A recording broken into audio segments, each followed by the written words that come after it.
When you're doing something scary or experiencing self-doubt, what's the story you tell yourself? Too often, our story is one of disempowerment. I don't belong here, or I'm not good enough. There's been a huge mistake. But what happens when we change the story? This week, I'm talking with my friend and colleague, Jodi Flynn, CEO and founder of Women Taking the Lead. Here, we talk about the impact of our stories and what we can do to adopt more empowered mindsets. We also talk about the importance of consistently stretching and expanding our comfort bubbles so they don't shrink and suffocate us. Thank you so much, as always, for listening. Welcome to the Impostor Syndrome Files. My name is Kim Menninger, and as an executive coach and former high-tech leader, my personal mission is to help professionals overcome imposter syndrome so that you can advance your career with confidence. Each week, I interview a new guest who brings a powerful perspective to this conversation, including personal stories, best practices, and new insights. The more we talk about this issue, the more we destigmatize imposter syndrome, recognize that we're not alone, and empower ourselves to access the tools and resources that can help us and those around us. Thank you so much for listening and for sharing with others you think would benefit from this conversation.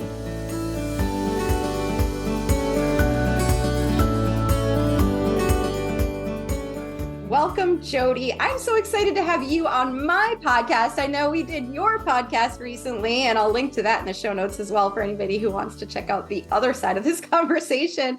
But I would love to invite you to introduce yourself. Kim, first, thank you for having me here on your podcast. We've had several really, just in my view, amazing conversations, recorded and unrecorded, always a good time. But I'm really glad to be here, to be joining your audience. And for those who are listening, thank you for listening in and being a part of this conversation. So in the world, I am Jodi Flynn. I'm the CEO and founder of Women Taking the Lead, and we help organizations to achieve their gender parity goals at all levels of leadership. And we do this through consulting, coaching, training and development programs, and keynotes. And how I got here, why I'm doing this work, I would say it goes back formative years, right? There's no mistake that the experiences we have as children often inform, what we end up doing for work and how we want to contribute to the world when we are adults. And I was born a girl in an Irish Catholic family back in the 70s and just had an eye-opening experience. Like I was young. And my brother Sean became an altar boy at church. And so it's my brother Sean and then 3 girls in a row in my family, total of 8, by the way, as a background. But I'm the 4th. I was the 3rd girl. And so I'm sitting in the pew. I'm watching my brother up there, so proud. That's my brother. And I want to do that someday, right? As young children, we look at our elder siblings and we're like, yep, I'm going to do that. I'm going to be that someday. And I remember saying to my mom, I shared with her, like, I had this goal. I wanted to be an altar boy too, young enough that I didn't realize what I was saying. And my mom turned to me and she was like, oh, you can't be an altar boy. And I was like, why? She was like, you're a girl, right? And girls can't be on the altar, right? Unless you're like an announcer, a lector. And I was just like, whoa, because I'm a girl, I'm not allowed. So instantly in your head, you start making up stories like there's something wrong with me or boys are better than girls, right? And then it becomes this schoolyard mantras, but then it's reinforced in many different places in our society. So think, late 70s, early 80s. The majority of the politicians were men. When you watched a sporting event on TV, it was men, our political leaders, men, and then for me, church, and all these environments where the authority figures and the decision makers and the people we were giving the most attention to were men, right? And so I was just taking it in when I was younger. But of course, at some point in your growing up years, you start to go, well, wait a second. Is that right? Like it will like, is this the way it needs to be? And so eyes open, realize what was going on. And I'm like, wait a second, this isn't fair, right? I'm just as smart as my brothers. I'm just as capable as my brothers. I'm a leader as well. And so that started to become my mission, especially as I was working and advancing more and more and realizing the women around me, especially the younger women, had so much self-doubt. Like they didn't think that they were capable of these leadership positions. And I will say I've gotten even more clarity in the last 5 to 10 years too, where I've just come to realize like, this is why I was born, because we would have much more peace in the world, more prosperity in the world, if there was gender parity everywhere in leadership and decision-making. Research has shown this. When women are the ones who are given money in communities, the communities tend to heal after tragedies. They also will become more prosperous if businesses invest in women entrepreneurs within communities. Now, I don't think it should all go to women. I believe in gender parity, right? Because there can be an imbalance on the other side too. But I've just become super, super clear. Like, this is my goal. And I'm thinking of taking a step back. What do we need to do to get there? How do we help women and men get to a place where we do have an equal number of women leaders and male leaders at the table making decisions? Thank you so much for sharing that. I didn't know that story. So that really is so interesting to hear. And I was thinking about my own similar story, which happened in a different way. But I think we all had, as girls, that moment where you're told, no, you can't do that. For me, it was when I saw the movie Top Gun and I wanted to be a fighter pilot. Oh, yeah. People were like, no, girls can't be fighter pilots. I was like, why? I was like, And I'm so glad the world has changed. My niece is an altar server now and has been for years and years. And, you know, there are women fighter pilots now. It's very exciting, but there's so much more to do, right? The changes have been heartwarming and there's still work to be done. So can you talk a little bit more about the work that needs to be done? Like, as you go about having conversations, serving your community, what are the big obstacles that still exist? What are we've made some slow progress, but where are we falling short in your mind? Well, it's no mistake that you and I have connected, right? Because we both see how, you know, for women, that imposter syndrome, right? Or absorbing the beliefs, right? That like men make natural leaders, whereas maybe we don't. We have a hard time with decisions or believing in ourselves, that sort of thing. So there's work to be done there. And there's always, you know, there are, policies within companies or procedures, or this is the way we've always done things, that when you take a closer look, you start to see like, oh, this, you know, this makes it harder for women to, you know, achieve leadership roles. Women also play big roles in the family and their community outside of work. We talk about the third shift often, where women leave work and they're taking care of young children and elderly parents, or they're volunteering, you know, PTA or some community organizations, that sort of thing.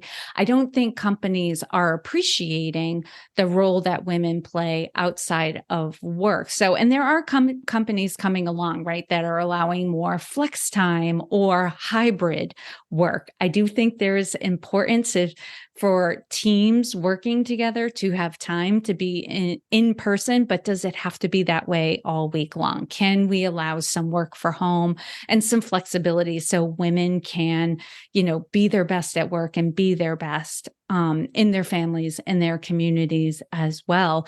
And then there's also public policy, right? In government, we're not very supportive of families. We're not very supportive of women, achieving these roles and having the supports in place. And a lot of people, agree, disagree, but the countries that have support for families have many more women in leadership, in senior levels of leadership, because they're getting that support and they're also more lucrative, right? So like it ripples out. I think there is this, barrier called, well, this is the way it is, or this is the way we've always done it. And a lot of times we think, oh, that just applies to a new initiative at our organization, that when somebody's trying to change how we do things, that's when these words are said. It's like, oh no, that mental block is bigger than you think, and it happens at all levels of our society. And so part of my work is to help organizations to see where are the blocks, like where is this is the way we've always done it, or we haven't reviewed our procedures or our job descriptions in quite a while, that are written in a way where a lot of companies don't realize they're intimidating for women and people of color, right? Or minority people. So taking a look at those things, removing those obstacles, and specifically in my work with women, it's supporting them as they are rising through the ranks of leadership. Because you and I have underscored time and again, it's oftentimes right after that promotion that the imposter syndrome will set in. And this is a crucial period because this is also when women are deciding, one, do I want to stay here? I think most do and try to figure it out, but they're also deciding, do I really want to go through this again? Do I want another promotion, or am I good here? That was scary. That was a baptism by fire. Maybe I'm good enough here, but they're out of touch with their full potential and what they're capable of, because it's really just some mindset shifts and just changing how you're doing things just a little bit that can make the difference, make it easier for you to operate at that level and easier to go to the next level as well. Yeah. And you said so many important things there. And I think about the combination of the macro and the micro when we talk about, let's say, just a woman who gets promoted to the next level and starts to doubt herself. Some of that comes from just the very natural place of, this is scary because I've never tried it before, and I'm going to potentially fall on my face, right? And so there's all that comes with any time we step outside of our comfort zones. But it also comes within this larger context that you're talking about of, well, maybe I'm not good enough to be a leader if this is how I feel, or because I haven't fully mastered everything before I stepped into the room, or because I look around and I don't see anyone else who looks like me. And so there's layers of doubt and insecurity that come in these moments. Yes. And I think in those situations where you say, you said like, I'm the only one who looks like me here, or I'm one of the few, a lot of it is a mindset shift that impacts our identity. I say, our identity is ever changing, right? Some of us get stuck in these identities of, I am this, I am not that, but it's all made up, right? We've decided at that point, I'm good at leadership. I'm good at math. I'm bad at hard conversations. I'm bad at conflict, that sort of thing, but it's malleable.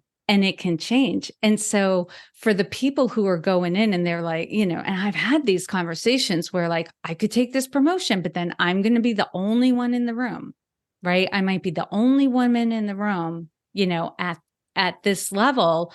And it's like, do you see yourself as a pioneer? do you see yourself as a change maker? Right? Because when that's your identity, it makes it a lot easier to be in that room and be sitting at that table, as opposed to if you think of yourself as a fish out of water, right? Or like I'm swimming in a tank of sharks, that sort of thing. Like it all depends on the story you make up about who you are, at this in this place and at this time, right? And can you take on a story that feels good and empowers you to bring your best self into that role or that situation?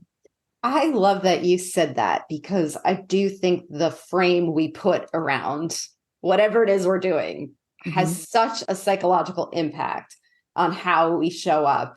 And just that whole notion of being a change maker or being a pioneer, as opposed to this is a fluke. Yeah, this was an accident. They just don't know, right? That imposter syndrome, right? There it is. It comes up. Like at some point they're going to figure out that I wasn't the right person for the job. Yeah, that is definitely a mindset to overcome. Identify quickly and overcome and be like, no, like they saw something that maybe I don't see. But I'm taking on being a pioneer and a change maker. What an amazing opportunity to be that first person in the room, as opposed to they made a mistake. Can we talk practically speaking for a moment about that? Because there are obviously intellectual elements to that, but then there is also just this very visceral feeling that comes in when you're in that moment. What are some early steps you can take to notice the story, change the story? Like, how do you intervene once you find yourself in that situation where you're kind of a deer in the headlights? It's like, oh no, what have I done? Right? Here I am. What have I done? And I need to get at least, survive this moment or this meeting. One, if you're experiencing that fear or that anxiety, something's going on, right? Because there is a difference between eustress, right? Eustress is that positive, motivating, enthusiastic, like, right? I'm a little amped up, but I'm excited and this is going to be great, right? If that's your state of being, great. Keep going. Do more of that. Take your breaks, right? To keep your energy high, but you're in a good place. As opposed to, how am I going to get through this? What's the survival technique? And Kim, you often talk about, when you're in survival mode, you're definitely not going to be at your best. You are not going to bring your best self. You're not even going to be in tune to what's really going on in the room, because when we're in survival mode, we're self-focused. We're focused on the experience that we are having in this moment and how do I get myself through? So if you find yourself like scared, anxious, frustrated, worried, that sort of thing, something is going on where you are feeling threatened in the moment. So that's a good practice, to just be aware. If I'm having negative emotions around this, right? And if I'm amped up and not in a good way, then there's a mindset that is going on that is causing me to feel this way. First thing you got to do is just get back in your body, right? Your thoughts have started spiraling and you're taking off. So a lot of somatic exercises to just it can be like rubbing your hands together, being aware of your feet pressing into the floor, your seat pressing into the chair, or if you're standing, just a sense of your body in place. Notice your breathing, visuals, sounds, right? Get into your senses, because that turns off the survival brain and starts engaging the more cognitive parts of your brain, so that you're calming down a little bit, right? So in the moment, that's what you can do. And then when you're out of that meeting, hire Kim or myself, right? That sort of thing, right? Because the next work to do is to get in touch with what is the belief that I have that caused me to have that experience, right? You want to get into that. Like, what is it? It almost doesn't matter what caused you to develop that belief. I think more and more, even psychology is saying you don't need to go into the past to find out where this came from, to know there's something going on here that's hobbling you and holding you back from your best self. So you want to get into, what is the story I'm telling myself? What belief caused me to feel this way? And I think sometimes they're very obvious, like it's imposter syndrome, right? I have a belief that I don't belong here, that everyone in the room is smarter than me. So then you need to tackle those beliefs. Is it true? Right? Sometimes like the easiest thing to do is just keep asking yourself that question. Is it true? Can I know it to be true? Right? Byron Katie has a process of challenging beliefs. She calls it the work. You can Google Byron Katie, BrYonKatie, the work, and it'll come up with 4 questions you ask yourself in a moment. And there she has a book out that guides you through the process as well, to challenge those beliefs and shift into a belief that's more empowering. So on the practical side, I think it is very common for the belief to be, I don't belong here, right? Or they picked the wrong person. Okay. You've challenged that belief. Is it true? Can you know it to be true? Right? And what if something else is true? Okay. It's not that I don't belong here, right? I do belong here, or I believe that I don't belong here, right? And is that true? And keep playing with that till you get to a place where you can shift into a more empowering belief of, and it might look like, I'm the newest person on the team. Is that true? Yes. Okay, that's a fact, right? I am the newest person on the team. Now, what do I believe about that? Right? And I often say to my clients and share with them, the newest person has the clearest view. Right? You see things that other people don't see anymore, because it happens so often. They treat it like it's wallpaper, right? It's window dressings. You don't see it anymore. But when you're new, you have fresh eyes and you can point out things that you're seeing. You don't have to be the expert, but what you can contribute is a perspective. You can ask questions. You can share your point of view. You provide value in that. Right? And also another thing I offer is, several people saw you as a person of potential and wanted you at this table for a certain reason. What are those reasons? List them out. And if you don't know, ask them. Right? Change the story. The most important practical thing you can do if you find yourself faced with imposter syndrome is to change the story that is creating that experience. And those are the steps that you can use to immediately and practically, like, just, there's no going from I'm freaking out to I provide value. Right? Your mind isn't going to accept that. There are going to be steps, like calm your nervous system first and get yourself into a place of calm where you can start exploring the stories that have created your experience and a story that can create a new experience for you. Yeah. And I love you can't get there without the nervous system work first, because you're just not in the right part of your brain. And it's so powerful. Even the Byron Katie work is such a great example of it. The power of just examining and interrogating your beliefs in this different way, because we often accept them at face value. We just assume that whatever we're telling ourselves is fact. And once we take the time to just start asking questions, it doesn't even really matter what the question is.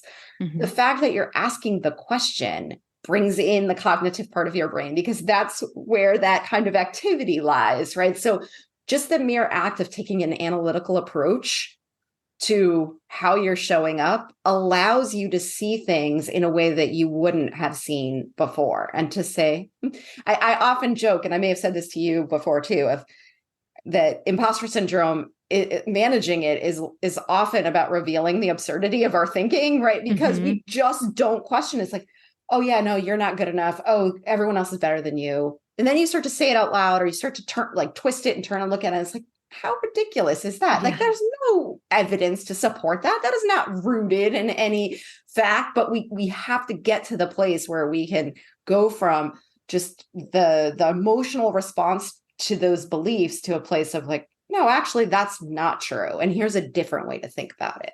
Yes. And if you're someone who processes things out loud, and even my introverted clients, like through conversations, once they start saying some of their beliefs out loud, I oftentimes don't even need to coach. I just need to be present and ask good questions to get them to say the words out loud, because oftentimes what they'll do is it comes out of their mouth.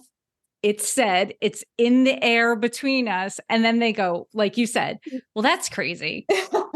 Well, when I say it out loud, that just sounds so silly, that sort of thing. That is very helpful, right? And if you have friends or colleagues that you can bounce these ideas off, I know sometimes colleagues aren't the safest place in the world because we're trying to maintain, right? We got our armor on at work and we don't want to get vulnerable and we're afraid. But if you have colleagues that you trust and can just share some of these things out loud, sometimes that can be helpful. And knowing imposter syndrome is part of our makeup.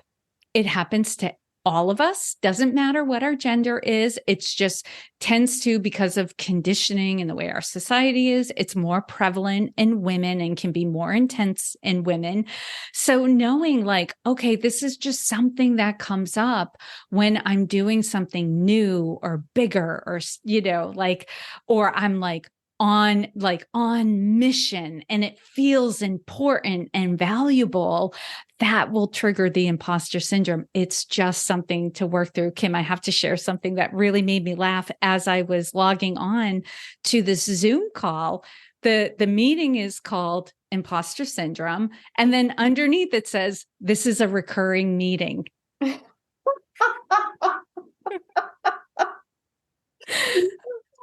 I was like, why, yes. Yes, it is.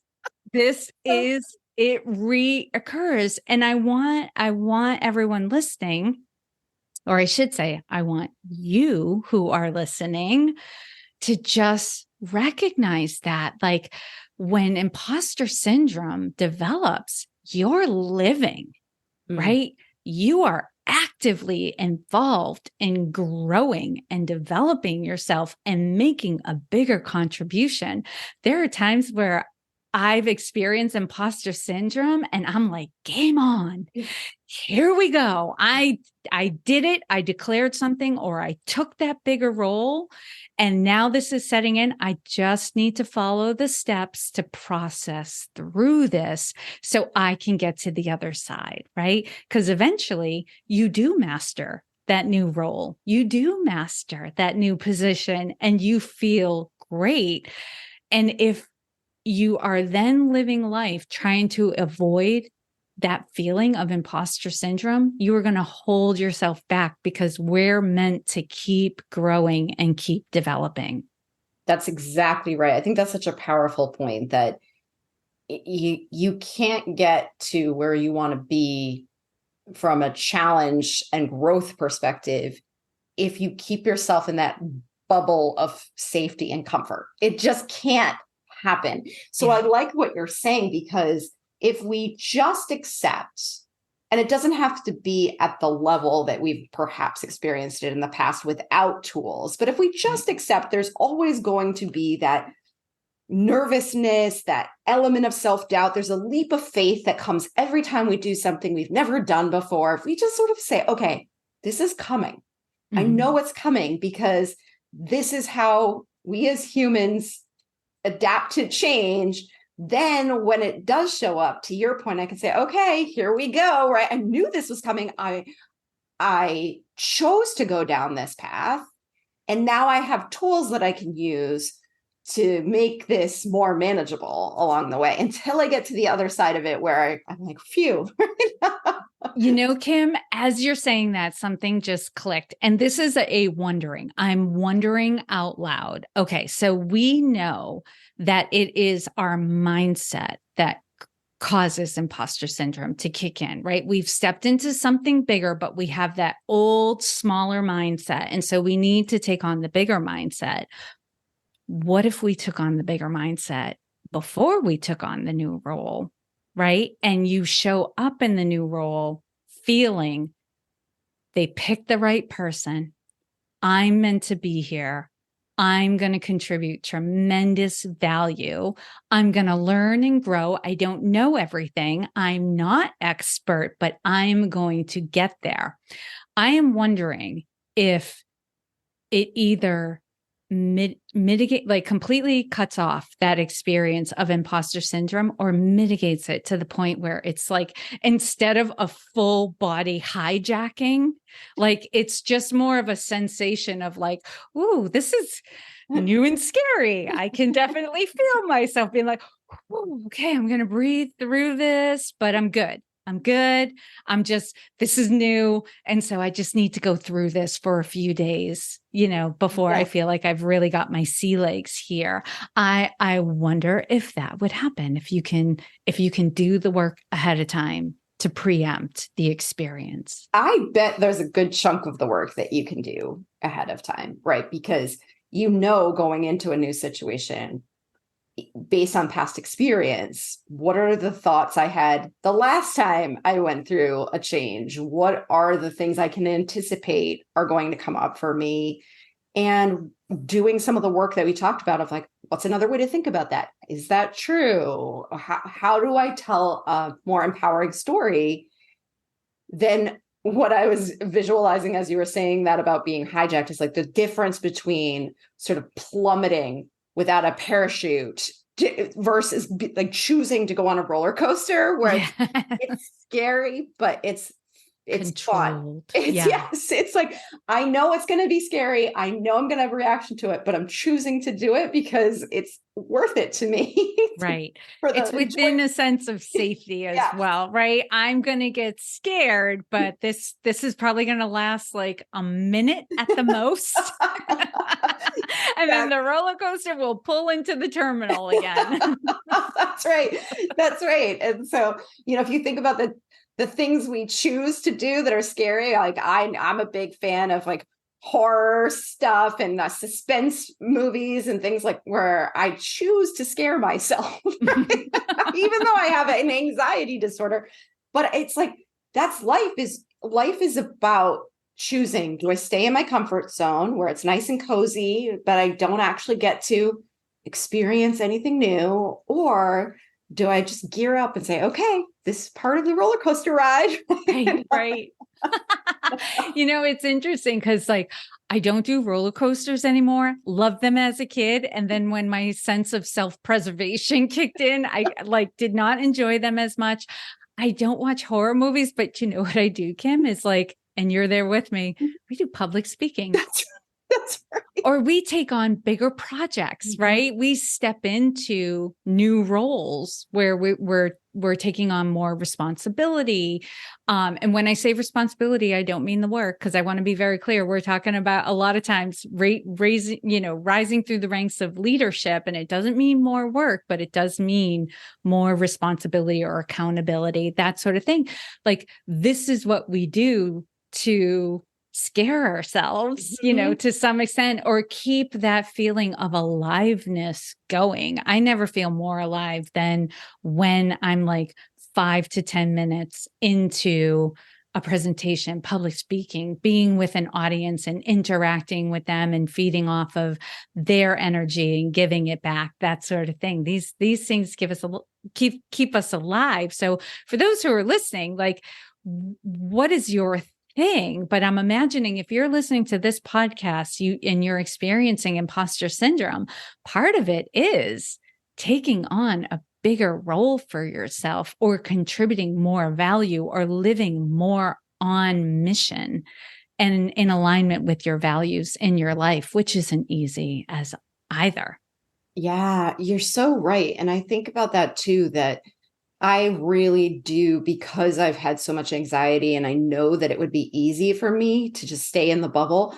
I really do try to live by Eleanor Roosevelt's quote, do one thing every day that scares you. And if things get too easy for me, if I feel like I haven't been scared in a while, I'm like, I need to take it up a notch. Like I'm getting too comfortable.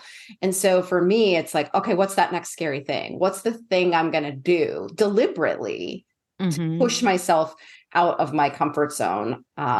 Because I don't want to get, once you start feeling too safe, then anything outside of that feels even scarier. So it's like building the habit of scaring yourself so that you prove to yourself, like, I can handle it. I can manage through it. You want to think of your comfort zone almost like that comfort bubble. And when you're doing regular things that scare you a little bit, right? Stretch you a little bit. It doesn't have to be dramatic, just a little bit. What's a little outside of my comfort zone? You expand that comfort bubble, that safety bubble, so that you can occupy a bigger space. But when we play it safe for too long, that bubble doesn't maintain. It actually starts to contract and come in and come in and come in till you're feeling a little suffocated and like your life is not as fulfilling as it could be. Well, no, your bubble of oxygen and space and enjoyment is too small for who you really are. Right. So it's almost like we have to do these little things to keep like pushing the edge a little bit. Right. Like it's like building muscle, right? You challenge the muscle to build it. Right. If you want to build your safety and comfort bubble, you have to challenge it. You have to challenge yourself to get there. I love that imagery too of the shrinking and contracting of it, because you're absolutely right. It doesn't stay. It's just like the muscles. When you stop using them, they atrophy. So I think that's a great exercise for people listening to think about too, because it's a really great visual and something we all understand of like, where are you in the bubble right now, right? To really be thinking about it, especially as we're, embarking on a new year, to be thinking about, how are you fitting in that bubble right now? And what can you do to expand it? One little thing that's just a little scary. Exactly. To expand that bubble. Exactly. Jodi, this is, as always, such a fun and amazing conversation. Any final thoughts that you want to share?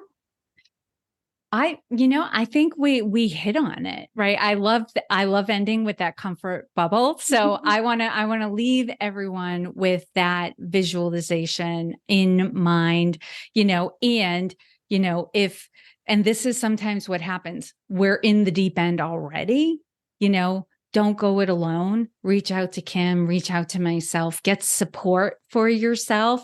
It feels scary right now. And it feels like, it's too much for you right now. But with some of those mental shifts, those identity shifts, you will be feeling strong and confident once again. I love that. And Jodi, you have a podcast, you do amazing work. Where can people find you if they want to learn more about you? Sorry, I just dropped my pen.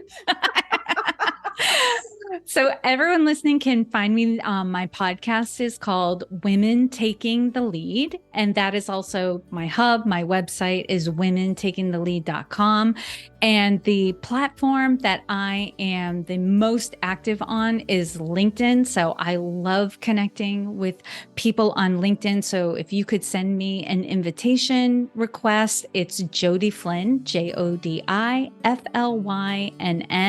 Let me know you heard me on the Impostor Syndrome Files podcast. And, I would love to just chat and have a conversation via LinkedIn or off of LinkedIn to get to know you better. Thank you so much, Jodi. This was so wonderful. Thank you for inviting me, Kim. This is amazing. And thank you to your amazing audience as well. Thanks so much for listening to the Impostor Syndrome Files. If you would like to continue this conversation in a safe and trusted space, I would love for you to join my virtual discussion group every Thursday at 12 p.m. Eastern. For the past several years, the group has been limited to women, but it is now open, regardless of gender, to anyone who is interested in exploring and troubleshooting common workplace challenges, building better awareness of ourselves and others, and becoming more inclusive allies at work. Check out the show notes for more info on how to find us, and please join us next week for another episode of the Impostor Syndrome Files.